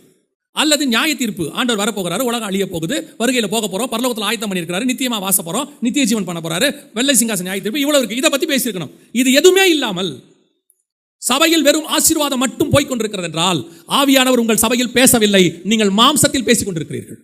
இன்னைக்கு நம்ம என்ன செய்யறோம்? சபையை நம்ம இஷ்டத்துக்கு நடத்துறோம். நம்ம இஷ்டத்துக்கு எப்படி நடத்துறோம் அப்படின்னு கேட்டீங்கன்னா, சபையில் இருக்கிற பிரச்சனை எனக்கு தெரியும். ஒரு ஊழியத்தில் இருக்கிற பிரச்சனை என்ன செய்யுது எனக்கு தெரியுது. இப்போ நான் ஏறி பேசும்போது நான் என்ன நினைக்கிறேன்? இந்த பிரச்சனையை சால்வ் பண்ணுறதுக்கு புல்பிட்டை பயன்படுத்துகிறேன். நான் சொல்றது உங்களுக்கு புரியுதா? சபையில் இருக்க பிரச்சனையை சால்வ் பண்ணுறதுக்கு நான் என்ன செய்கிறேன்? புல்பிட்டை அது கரெக்ட் தானுங்க. அந்த விசுவாசியை கண்டிக்கிறதுக்கு நான் புல்பிட்டில் தானே பேசணும்? இல்லை, விசுவாசியை உங்களால் திருத்தவே முடியாது. உங்கள் லைஃப்பில் உங்கள் மாம்சம் அவனை திருத்தாது. ஆவியானவர் மட்டும்தான் அவனை திருத்த முடியும். இங்கே நான் என்ன செய்கிறேன்னா, அங்கே விசுவாசி உட்காந்துருக்கும் போது உங்களை அவன் போன வாரம் திட்டினது உங்களுக்கு தெரிஞ்சு போச்சு. உங்களை திட்டினது என்ன போச்சு? பாஸ்டரை விசுவாசி திட்டினது பாஸ்டருக்கு தெரிஞ்சிருச்சு, எப்படியோ காதுக்கு வந்துருச்சு. இப்போ ஞாயிற்றுக்கிழமை பார்த்தா அவன் தான் ஃபஸ்ட்டு வந்து முன்னாடி உட்காந்துருக்கான். இங்கே ஆராதனையில் வந்தது மட்டும் இல்லை, வரும்போது சோதரமையா அப்படின்னு சொல்லிட்டு உட்காந்தாப்புல. உங்களுக்கு உள்ளுக்குள்ளே எப்படி இருக்குது? கரங்கரன்னு இருக்கு. திட்டுறதை திட்டிவிட்டு ஆராதனையில் வந்து சோத்திரம் சொல்கிறான். நீங்களும் பதிலுக்கு சோத்திரம். இப்போ மெசேஜ் எப்படி போகும் தெரியுமா? இங்கே ஒரு சகோதரன் உண்டு, நீங்கள் எனக்கு விரோதமாய் பேசுகிறீர்கள் என்பதை நான் அறிவேன். ஆவியானவர் எனக்கு நித்திரையிலே வெளிப்படுத்தினார். கர்த்தர் சொல்லுகிறார், உன் நாக்கை அறுப்பேன் என்று. அவனுக்கும் தெரியும் நீங்கள் அவனை தான் சொல்கிறீங்கன்னு, உங்களுக்கும் தெரியும் நீங்கள் அவனை தான் சொல்கிறீங்கன்னு. இப்போ அவன் மனம் திரும்பிட்டானா? எத்தனை ஊழியக்காரனை விசுவாசி திட்டுறான். அவனுக்கு ஏதாவது நடந்துச்சா? அவனுக்கு ஏதாவது நடந்துச்சா? மோசையை பற்றி மிரியாம் பேசின உடனே ஆண்டவர் டென்ஷன் ஆகிட்டார். எப்படா என் ஊழியக்காரன் நீ பேசலாம்? நீ எப்படி உனக்கு அவ்வளோ தைரியம் உனக்கு எங்கேருந்து வந்துச்சுன்னு கேட்குறாரு. கூட்டு போய் ஆண்டவர் காரி துப்பிட்டாராமா. கூட்டு போய் ஆண்டவர் என்ன பண்ணிட்டாராமா? காரி துப்பிட்டாராமா. அப்படி தான் சொல்லுது பைபிள். மிரியாம் வெண்குஷ்டமாய் மாறிவிட்டார்கள். மோசே போய் கேட்குறான், ஆண்டவரே இந்த மாதிரி எங்கள் அக்காவுக்கு இப்படி ஆகிப்போச்சுப்பா அப்படின்ன உடனே ஆண்டவர் சொல்கிறாரு, தகப்பன் துப்பினால் அவள் 7 நாள் வெளியே இருக்க வேண்டாமோ அப்படிம்பார். அதோட அர்த்தம் என்னன்னா, கர்த்தர் என்ன பண்ணிட்டாராம், அவளை துப்பிட்டாராம். என் ஊழியக்காரனை பற்றி பேசுறதுக்கு உனக்கு எவ்வளவு திமிருங்க, போ வெளியே போ அப்படின்னாராம் 7 நாளைக்கு. அதான் அதோட அர்த்தம். நம்ம படிக்கும் போது சில வசனத்தை ரொம்ப சாஃப்டாக படிப்போம். போய் மோசே கேட்ட உடனே எங்கள் அக்காவுக்கு இப்படி ஆகிப்போச்சு அப்படின்னு உடனே ஆண்டவர் சொல்கிறாரு, தகப்பன் துப்பினால் 7 நாள் வெளியே இருக்க வேணாமோ. கர்த்தருடைய எச்சைக்கு அவளை வல்லமை, துப்புன உடனே வெந்து போச்சு போகும், துப்பிட்டாராம், வெளியே போ அப்படின்றாராம். அதான் அர்த்தம். 7 நாள் வெளியே உட்கார், வீட்டுக்குள்ளே வராத, என் ஊழியக்காரனை பேசிட்டு உனக்கு எவ்வளவு தைரியம் உள்ளுக்குள்ள உட்காந்துருக்க, வெளியே போ அப்படின்னு அர்த்தம் அதுக்கு. இன்னைக்கு நமக்காக ஆண்டவர் அப்படி யாருக்காவது வழக்காடுவாரா? நம்மளை திட்டுறான், பின்னாடி அடிப்படி வேலை பார்க்குறான், நம்மளை பற்றி கேவலமாக பேசுகிறான், எல்லாம் பண்ணுறான், ஏதாவது நடக்குது அவனுக்கு? நீங்கள் இன்னொன்று பார்த்துருக்கீங்களா? நம்மளை பற்றி பேசுகிறவன் நல்லா ஆகிட்டே போகிறான் பார்த்தீங்களா? நீங்கள் எவனையாவது திட்டிங்கன்னா, நீங்கள் எவனையாவது நினைக்கிறீங்க, என்ன வார்த்தை பேசியிருக்கிறான், இவனுக்கு இருக்கட்டும் அப்படின்னா மறுநாள் கார் வாங்கிடுறான், வந்து நம்மளையே ஜோம் பண்ண சொல்கிறான். பாஸ்டர் நீங்கள் தான் எனக்காக ஜோம் பண்ணணும். நீங்கள் எப்படி ஜோம் பண்ணுறீங்க? பிதா குமாரன் பரிசுத்தாவின் நாமத்தினால் இந்த காரை ஆசீர்வதிக்கிறேன். உள்ளுக்குள்ளே வேற. அவன் திட்டினவன் கார் வாங்கிட்டான். நீங்கள் வேற பிரசங்கத்தில் அடிச்சு விட்றீங்க, கர்த்தர் உன் கையை நொறுக்குவார், கர்த்தர் முறிப்பார். என்ன கர்த்தர் அடியாளா? என்ன கர்த்தர்னா நமக்கு அடியாளா? சொல்லிட்டு பார்த்தா 2 வருஷம் கழிச்சு வீடு கட்டிட்டான். அவன் வேற வந்து என்ன சாட்சி சொல்கிறானா, ஐயா சர்ச்சுக்கு வந்தேன், அதுக்கப்புறம் தான் நான் வீடே கட்டினேங்கிறான். உங்களுக்கு பக்குன்னு இருக்கு. இவன் திட்டானே நம்மளை, திட்ட கார் வாங்குறான், திட்ட வீடு வாங்குறான். என்னதான்டா நடக்குது? உங்களுக்காக ஆண்டவர் வந்து பரிஞ்சு பேசுகிறாரா? உங்களுக்காக ஆண்டவர் நிற்கிறாரான்னா? ஆண்டவர் சொல்கிறாரு, இது ஆண்டவர் சொன்னாரான்னு கேட்காதீங்க, எங்கிட்ட ஆண்டவர் சொன்னார். ஒரு காலத்தில் ஒருத்தர் ரொம்ப பேசும்போது ஆண்டவர் கேட்டேன், ஆண்டவர் இப்படிலாம் பேசுகிறாங்களேப்பா அப்படின்னு ஆண்டவர் கேட்டார். சரி, அவன் சொல்கிறது இல்லை, வேறு எதுவுமே உங்கள்கிட்ட இல்லையான்னு, நீ பர்ஃபெக்ட் தானான்னு கேட்டார். அப்போ தான் எனக்கு ஒன்று புரிஞ்சிச்சு, நான் பர்ஃபெக்டாக இருந்தால் தான் அவர் எனக்காக பரிஞ்சே பேசுவார். ஒருவேளை அவன் சொல்கிற தப்பு உங்ககிட்ட இல்லாமல் இருக்கலாம், ஆனால் வேற ஒரு தப்பு உங்ககிட்ட இருக்கு, அதுக்கான தண்டனையை கொடுக்கறத கூட நீங்கள் வச்சுக்கலாம். இன்னைக்கு நாம் சபைக்குள்ள மாம்சத்தில் பேசுகிறோமா, ஆவியில் பேசுகிறோமா? நான் சொல்கிறது இந்த திட்டத்து ஒரு உதாரணம் மட்டும்தான். இப்போ உங்களுக்கு இப்படி வந்துருச்சுன்னு வச்சுக்கோங்க. ஒருத்தர் வந்து சொல்லிட்டாரு, நீங்கள் நல்லா பிரசங்கம் பண்ணிகிட்டே இருந்தீங்க, ஒருத்தர் சொல்லிட்டாரு, ஐயா நம்ம சர்ச்சுக்கு பக்கத்தில் ஒரு நல்ல இடம் வருது, அவர் அர்ஜென்ட்டாக வாங்க சொல்கிறாரு, இப்போ வாங்கினா மட்டும் இந்த வேலை, இப்போ விட்டாச்சுன்னா டபுள் மடங்காமா. இப்போ ஞாயிற்றுக்கிழமை பிரசங்கம் எப்படி இருக்குன்னு நினைக்கிறீங்க? ஞாயிற்றுக்கிழமை பிரசங்கம் எப்படி இருக்குன்னு நினைக்கிறீங்க? ஃபஸ்ட்டு பாட்டே கால் மிதிக்கும் தேசம் எல்லாம், பரலோகத்தை பற்றி பாட்டே இருக்காது, கர்த்தருக்கு சொந்தமாகும், அவ்வளோதான். ஏன்னா ஒரு காலத்தில் நம்ம எப்படி பாட்டு பாடிட்டு இருந்தோம்னா, எனக்கென்று எதுவும் இல்லை, இப்பூமி சொந்தம் இல்லைன்னு பாடிட்டு இருந்தோம். இப்போ நாமளே தான் இப்போ எப்படி பாடுறோன்னா, இருக்க நல்ல ஒரு வீடு தந்தீர், வாழ தேவையான வசதி தந்தீர்னு பாடுறோம். ஒரே வாய் தான். முன்னாடி நம்ம பாடினது எனக்கென்று எதுவும் இல்லை, இப்பூமி சொந்தம் இல்லை. இப்போ நானே தான் பாடுறேன், இருக்க நல்ல ஒரு வீடு தந்தீர், வாழ தேவையான வசதி தந்தீர். இப்போ என்னுடைய ஆங்கிள் மாறிடுச்சு. ஏன்னா சிச்சுவேஷன் மாறுது. இங்கே மாறும்போது இடம் ஒருத்தன் கொடுக்குறேன்னு சொன்னவனே என் மைண்டில் இடம் ஏறிடுச்சு. இப்போ ஏசுகிட்ட ஒருத்தன் சொல்கிறான், உனக்கு இடம் கொடுக்குறேங்கிறான். யார் சொன்னது? ஏசுகிட்ட யார் அப்படி சொன்னது? பிசாசு, சாத்தான். இந்த பூமியும் அதன் ராஜ்யமும் அதன் மகிமையிலையும் காட்டி இவைகளை நான் உனக்கு இடம் தரேங்கிறான். வேற ஒன்றும் இல்லை. இப்போ இயேசுடைய பிரசங்கம் என்னவா மாறி இருக்கணும்? என்னவா மாறி இருக்கணும்? தூதர் சீசர்களை பார்த்து சொல்லியிருக்கணும், சகைவின் இடத்துல போங்கள், 100க்கு அதிபதி இடத்துல போங்கள். ஒரு ஸ்பெஷல் மீட்டிங் வச்சிருக்கிறார் ஆண்டவர். என்ன மீட்டிங்? வியாபாரிகள் மீட்டிங். ஏன் வியாபாரிக்கு மட்டும் மீட்டிங்? அவனை வச்சா தான் நமக்கு வேற வேலை ஆகும். வியாபாரிகள் மீட்டிங் கூட்டு வர சொல்லுங்க. உற்சாகமாய் கொடுக்கிற இடத்துல கர்த்தர் பிரியமாய் இருக்கிறார். கர்த்தர் உன்னை 1000 மடங்கு ஆசீர்வதிப்பார். 5 அப்பம் கொடுத்தால் 5000 பேருக்கு இல்லை, 12 கூட நிறைய மிச்சம் தருவார். பிரசங்கம் மாறிடுச்சு இல்லை? கர்த்தருக்கு ஒரு குடும்பம் கழுதை கொடுத்தது, ஒரு குடும்பம் 5 அப்பம் கொடுத்தது, ஒரு குடும்பம் மேல் வீட்டு அறை கொடுத்தது. நீங்கள் என்ன கொடுப்பீர்கள்? உள்ள கூப்பிட்டு 2 கொடுப்போம். எதுக்கு என் பிரசங்கம் ஏன் இப்போ இப்படி மாறுச்சு? காரணம், என் தேவை வெளியே என் மண்டையில் ஏறிடுச்சு. அந்த இடத்த கொடுக்குறேன்னு சொல்லும் போதே நீ சொல்லியிருக்கணும், அப்பால போ சாத்தானே, ஏன் என் தேவையை சந்திக்க ஒருத்தர் இருக்கிறாரு, அவர் எனக்கு தருவார். இங்கே என் பிரசங்கம் மாறவே மாறாது. நம்ம பிரசங்கம் எப்பவும் சத்தியத்திலே இருந்திருக்கும், ஆவியானவர் பேசியிருப்பார். இப்போ என் பிரசங்கத்தினுடைய தன்மை மாறிடுச்சு. ஒருத்தர் இப்போ இந்த இடத்துல வரும்போது ஒருத்தர் சொன்னார், அதாவது சில ஆட்கள்கிட்ட வந்து சத்தியத்தை சொல்லும் போது ஏற்றுக்க மனசு இல்லாட்டி சொல்கிறவனை போட்டு குற்றப்படுத்திடுவாங்க. புரியுதா? ஒருத்தர் சொன்னார், இவர் சும்மா அப்படி தான் பேசுவார், இவர் இவாஞ்சலிஸ்ட் தானே, பாஸ்டராக இருந்து பார்த்தா தான் அந்த கஷ்டம் தெரியும், ஒரு சபையை நடத்தி பாருங்க அந்த கஷ்டம் தெரியும் அப்படின்னார். இப்படி நீங்கள் சொல்லுவீங்கிறது ஆண்டவர் எனக்கு ஒரு காரியம் செஞ்சார். என்னென்னா, திடீர்னு ஆண்டவர் எங்களுக்கு கொடுத்து ஒரு பைபிள் காலேஜ் ஒன்று காட்ட சொன்னார். உனக்கு பின்னாடி சீஷர்களை உருவாக்கணும், நீ உருவாக்கிட்டு தான் போகணும், அதனால் நீ சீஷர்களை உருவாக்குனர். அப்போ கர்த்தர்கிட்ட ஆண்டவர் சொன்ன, ஆண்டவரே ஒவ்வொரு ஊராக போய் நான் சீஷர்களை உருவாக்க முடியல, ஏதாவது ஒரு இடம் கொடுத்தீங்கன்னா அங்கே வச்சு உருவாக்குவேன் அப்படின்னும் போது ஒரு மனுஷன் கூப்பிட்டு ஒரு 1/2 ஏக்கர் இடத்த அவராக கூப்பிட்டு ஃபஸ்ட்டு அந்த இடத்த வச்சுக்கோங்கன்னு கொடுத்தாரு. அப்போது அந்த இடம் ஃப்ரீயாக கொடுத்தாங்க. ஆனால் அந்த இடத்துக்கு ரோடும் கிடையாது, எதுவும் கிடையாது. 3 பள்ளத்தாக்கு ஏறி இறங்கணும். அதுக்கு ரோடே கிடையாது. முதல் தடவை போகும்போது 3/4 மணி நேரம் ஆச்சு 1 கிலோமீட்டர் போகிறதுக்கு. எங்களுக்கு 3/4 மணி நேரம் ஆச்சு. போகும்போது அவர் சொன்னார், ஒரு கம்பை கையில் கொடுத்துட்டு இதை கையில் வச்சுக்கோங்க பாஸ்டர்னாரு. எதுக்குன்னு கேட்டேன். போகும்போது பாம்பு வந்து அடிச்சிடுங்கன்னு சொன்னார். நடந்து போகும்போது அதான் ஃபஸ்ட்டு அந்த இடத்துக்கு நாங்கள் போகும்போது போய் நிற்கிறோம். அது ஒரு சமபூமி, 2 பள்ளத்தாக்கு அப்படி இறங்கி ஏறணும். ஏறி போய் நின்னா சமபூமி. அங்கே நிற்கும்போது ஆண்டவர் சொன்னார், இந்த இடம் தான் நான் உனக்கு குறித்தது, இங்கே நீ அந்த பைபிள் காலேஜை கட்ட ஆரம்பின்னு சொல்லி. ரோடே கிடையாது, எங்கே ஆரம்பிக்கிறது, மனசுக்கு ரொம்ப கஷ்டம், இங்கே போய் என்னத்தை கட்டுறதுன்னு சொல்லி ஆண்டவர் சொன்னார், நான் உனக்கு அதை கட்டி கொடுக்குறேன், நீ எங்கள் ஊழியம் மட்டும் பண்ணு, யாருக்கிட்டையும் சொல்லாத, யாரையும் கேட்காத, நானே உனக்கு பண்ணி கொடுக்குறேன்னு சொன்னார். 2016 பிலி பாஸ்டருக்கு தெரியும். 2016 ஆரம்பித்தோம். இது 2025. கர்த்தர் எல்லாவற்றையும் கட்டி கையிலே கொடுத்து விட்டார். இன்னும் ஒரு இடத்தில் கூட நாங்கள் அதை பிரஸ்தாபப்படுத்தவில்லை, யாரையும் கேட்கல. பெருமைக்கு சொல்லலை, திருப்பியும் சொல்கிறேன், கர்த்தர் ஒரு ப்ராஜெக்ட் கொடுத்தா அவரே செய்தும் முடிப்பார். யாரையும் ஊழியக்காரன் போய் கையேந்திர அளவுக்கு கர்த்தர் விடவே மாட்டார்.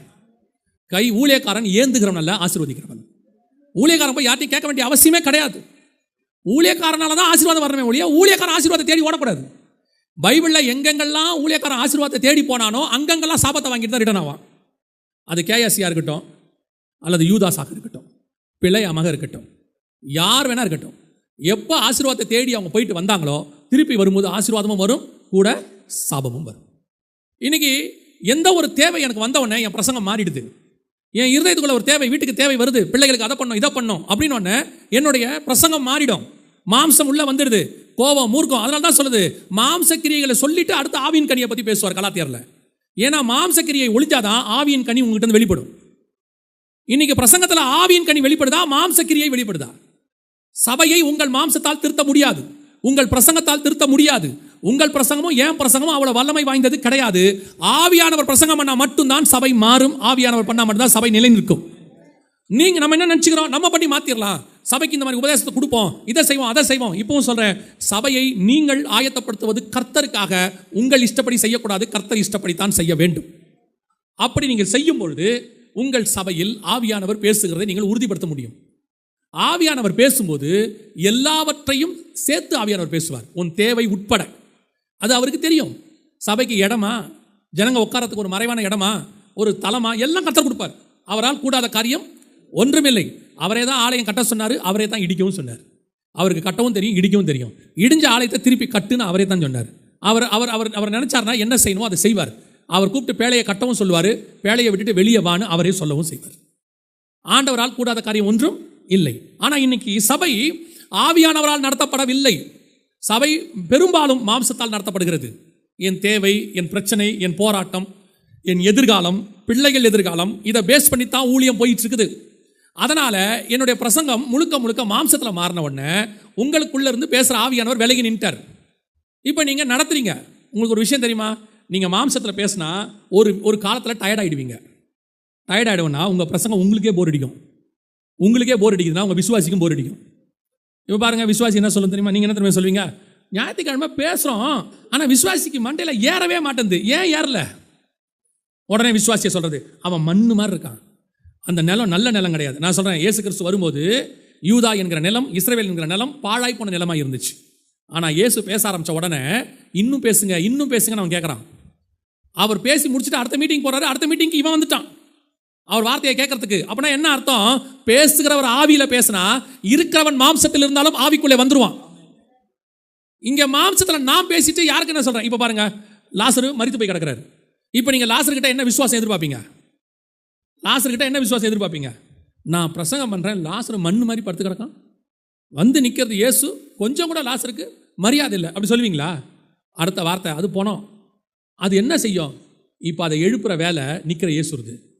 அநேக நேரங்களிலே விசுவாசியுடைய ஆத்மா செத்த நிலைமையில் இருக்கும். அதை எழுப்புகிற வார்த்தை உங்ககிட்ட தான் இருக்குமே ஒழிய அவன் ஏன் எழும்பல நீங்க கேட்கக்கூடாது. அவன் அப்படித்தான் இருப்பான். அதுக்கு தான் கர்த்தர் அவனை அனுப்புறார் சர்ச்சுக்கு. நீங்க பாருங்க, மெக்கானிக் ஷாப்புக்கு கார் வந்த உடனே மெக்கானிக் பார்த்த உடனே, என்னங்க கார் வச்சிருக்கிறீங்க, ரிப்பேர் ஆகிருக்குது, ரிப்பேர் ஆகிற கார் ஏன் இங்கே எடுத்துட்டு வந்தீங்க அப்படின்னு கேட்டால் உங்களுக்கு கோவம் வருமா வராதா? நீங்கள் என்ன சொல்லுவீங்க? யோ, ரிப்பேர் ஆனதுனால தானே அங்கேயே எடுத்துன்னு வந்தேன். ரிப்பேர் ஆகலனா நான் ஏன் அங்கே வரப்போகிறேன்? நான் தான் என் வீட்டிலே வச்சுப்பேன். கேட்க மாட்டோமா? ஆனால் மெக்கானிக் பாருங்கள், பார்த்துட்டு என்னென்ன ரிப்பேர் இருக்குன்னு கண்டுபிடிச்சி, போயிட்டு வாங்க சார், ஒரு வாரத்தில் ரெடி பண்ணி கொடுக்குறேன். போயிட்டு வாங்க சார், 3 நாளில் ரெடி பண்ணுறேன். அதான் மெக்கானிக் வேலை. ஒவ்வொரு ஊழியக்காரனும் சபையில் மெக்கானிக். வர்ற ஒவ்வொரு வண்டியும் ரிப்பேர் ஆன வண்டி. இதை ரெடி பண்ணி ஓனர் கையில் ஒப்படைக்கிற பொறுப்பு தான் ஊழியக்காரன் கையில் இருக்குது. இங்கே ஊழியக்காரன் என்ன கேட்டுக்கிட்டு இருக்கானா, ஏன் வண்டி ரிப்பேராக இருக்குது, ஏன் விசுவாசி ரிப்பேராக இருக்குது, ஏன் விசுவாசி கேட்கல. இப்போ நான் பிரசங்கம் பண்ணேன், 2 பேர் தூங்கிட்டு இருந்தாங்க, நான் தானே அவங்களை எழுப்புனேன், 2 ஊழியக்காரங்களா. இப்போ நான் இப்போ சொன்ன இன்னொருத்தர் ஏஞ்சிட்டார் பாருங்க, இல்லையா? அவர் கேட்க மாட்டார். அவர் என்னமோ சாப்பிட்டு வந்துட்டாரு, நல்ல தூக்கத்தில் இருக்கிறார், அவர் சொல்லி ஒரு பிரயோஜனம் இல்லை. ஆனால் என்னால் முடிஞ்ச வரைக்கும் அவர் எழுப்பி விட்டுனே இருக்கிறேன் நானும், இல்லையா? வண்டி ரிப்பேர் ஆன வண்டி, நான் என்ன செய்யறது? ஏஞ்சி வெளியே போய் நான் சொல்ல முடியாது. எழுப்பி அவருக்கு செய்தி எப்படியாவது போகும்போது காதல் எதையாவது போட்டு அனுப்புவோமே, நானும் அனுப்பிச்சுன்னு இருக்கிறேன். யார் என்னன்னு என்ன கேட்காதீங்க, எனக்கு மட்டும்தான் தெரியும்.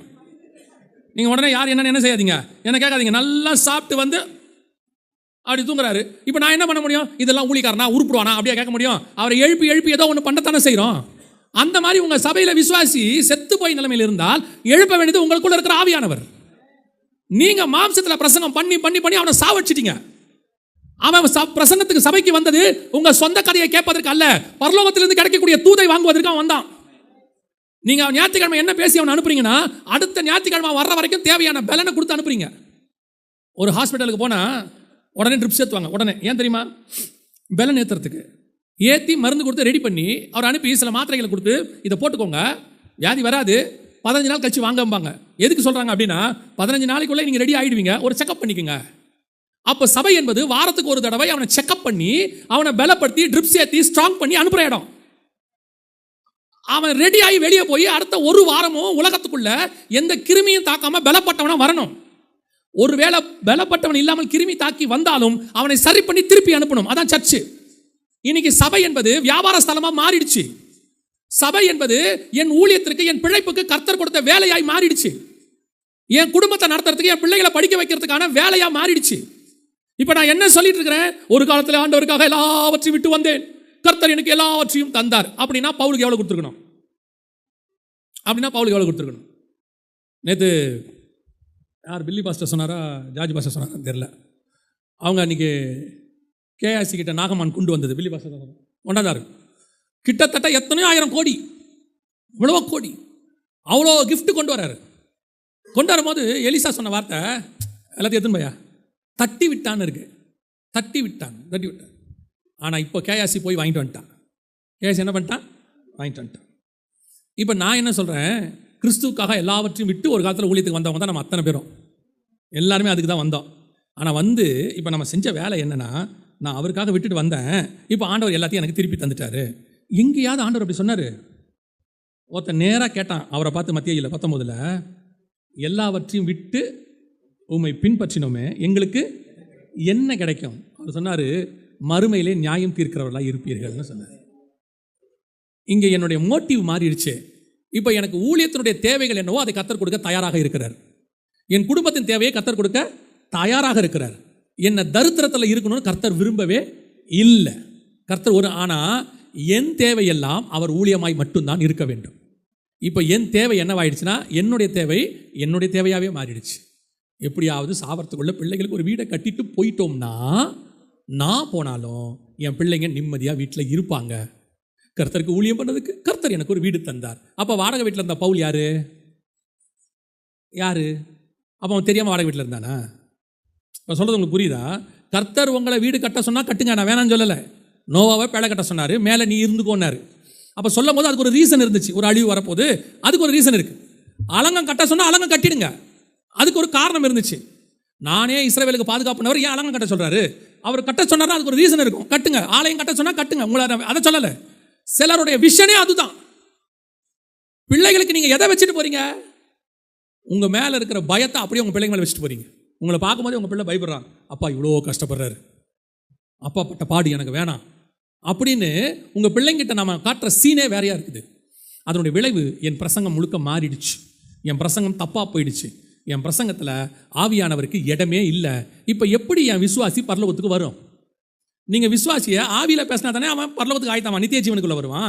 நீங்கள் விசுவாசியை பணக்காரன் ஆக்கியிருக்கிறீங்க, விசுவாசியை ஞானவானா மாற்றிருக்கிறீங்க, விசுவாசிக்கு சொந்த வீடு வாங்கி கொடுக்குற மீன்ஸ் உபதேசம் பண்ணி அவனை வாங்க வச்சுட்டீங்க. உங்கள் விசுவாசி கார் வரணும் நீங்கள் ஆசைப்படுறீங்க, எல்லாம் கிடச்சிருச்சு. உங்கள் விசுவாசிக்கு நித்திய ஜீவனை பற்றி பேசியிருக்கீங்களா? உங்கள் விசுவாசிக்கு பாவத்தை விடுறதை பற்றி நித்திய ஜீவனை சுதந்திரிப்பது சிலுவையை சுமக்கிறது பற்றி பேசியிருக்கிறீங்களா? அது அப்படி ஒரு பிரசங்கம் தேவையில்லைன்னு நீங்களே முடிவு பண்ணிட்டீங்க. இப்போ அதனுடைய விளைவு நீங்களும் நித்திய ஜீவனை சுதந்திரிப்பது கஷ்டம், உங்கள் விசுவாசியும் சுதந்திரிப்பது கஷ்டம். இப்போ நீங்கள் என்ன ஆசைப்பட்டீங்க? இங்கே நல்ல வீடு இருக்கு, ஆண்டவர் வச்சுட்டார், சொன்னார் வச்சுக்கப்பா வச்சுக்க, என் நாமத்தில் எதை கேட்டாலும் நான் உனக்கு. சரி, இப்போ என் நாமத்தில் என்ன கேட்டேன்? வீடு கேட்டேன். ஆண்டவர் வச்சுக்கோ. ஆண்டவரே எனக்கு எப்படியாவது ஒரு கார் கொடுங்கப்பா, வச்சுக்கோ. ஆண்டவரே 2 பிள்ளை ஆயிடுச்சு, கீழே ஒரு வீடு மேலே ஒரு வீடு கொடுத்துருங்க, வச்சுக்கோ. ஆண்டவரே என் பிள்ளைக்கு 2 பிள்ளை பிறந்துருச்சு, அதுங்க 2 நடுத்தரில் நிற்குமே, அதுக்கு 2 வீடு, வச்சுக்கோ. சோத்திரம், நான் கேட்டதெல்லாம் ஆண்டவர் கொடுத்தார். Praise the Lord. ஆண்டவரே கதவை தட்டி, ஆண்டவரே பரலோகத்துக்கு வெளியே போ. நான் ஆண்டவரே நீ கேட்டதெல்லாம் கொடுத்துட்டேன். ஆமாம், நீ தான் நித்திய ஜீவனை கேட்கவே இல்லையே. 60 வயசு வரைக்கும் 70 வயசு வரைக்கும் கேட்கவே இல்லையே. கேட்டா தானே நான் தருவேன். நீ கேட்ட எல்லாத்தையும் நான் தந்துட்டேன். சர்ச்சு கொடுத்துட்டேன், இடம் கொடுத்துட்டேன், ஞானசன தொட்டி கேட்ட அதையும் கொடுத்துட்டேன், 500 விசுவாசி கேட்ட அதையும் கொடுத்துட்டேன், 5000 விசுவாசி கேட்ட அதையும் கொடுத்துட்டேன். நீ என்னென்ன கேட்டியோ எல்லாத்தையும் கொடுத்துட்டேன். ஆனால் நீ ஒரு நாள் கூட பரலோகத்தை கேட்கவே இல்லை. ஒரு நாள் கூட தேவன்ட்ட பரலோகத்தை நீ கேட்கவே இல்லை. பவுல் கேட்டதெல்லாம் என்ன சொன்ன தெரியுமா? எல்லாவற்றையும் நஷ்டமும் குப்பையும் என்று விட்டேன், காரணம் அவரை அறிகிற அறிவின் மேன்மைக்காக. எனக்கு ஒன்று நியமிக்கப்பட்டிருக்கிறதை வாஞ்சையாய் தொடர்கிறேன். அதனால என்ன, எனக்கு எல்லாம் இருக்கட்டும், எனக்கு இது மேலே எனக்கு வாஞ்சி பற்றே கிடையாது. என் பற்று எல்லாம் கர்த்தரை நோக்கி பார்ப்பது மட்டுமே. இப்போ சொல்லுங்க, எத்தனை ஊழியக்காரங்க பரலோகத்துக்கு போவீங்க? இப்போவும் 4 பேர் தாங்க இருக்கும். சந்தோஷம், இவர்கள் இருக்கிறதாவது சந்தோஷம். இப்போ நீங்கள் எனக்கு கை தூக்குனீங்களா? பயப்படாதீங்க, உங்கள் இருதயம் கர்த்தருக்கு தெரியும், அவருக்கு தெரியும். உள்ளுக்குள்ள இடத்தை எப்படியாவது வாங்கிடணும். சோத்திரம், பிரைஸ் தி லார்ட். யார் பரலோகத்துக்கு போவீங்க? அவர் சொல்லுவார், கையை தூக்காதவங்க கூட நல்ல வேண்டாம், நீ திருடன். இந்த யூதாஸில் எல்லாரும் கேட்டாங்க நானா நானா நானான்னு. யூதாஸும் கேட்டான் நானா. மற்றவனுக்கு கேட்டதை கூட ஆண்டவர் விட்டுருவார். யூதாஸை பார்த்து கேட்பார், திருட்டு பாயில தெரிஞ்சுக்கிட்டே கை தூக்குற நீயே, நீ எவ்வளோ வட்டிக்கு வாங்கி வச்சிருக்கிற கை தூக்குற நீயே, 2 வீலர் இஎம்ஐயில் வாங்கி வச்சுட்டு கையை தூக்குற நீயே, பரலோகத்துக்கு வர போவேங்கிற எப்படா போவேன் அப்படின்னு ஆண்டவர் கேட்பார். நம்ம எல்லாம் கேட்க போகிறோம்? நம்ம யாரையும் அப்படிலாம் கேட்கறதில்ல, ஆண்டவர் கேட்பார். அப்போ என்னுடைய சபையில் இத்தனை வருஷம் பிரசங்கம் பண்ணினது யார்?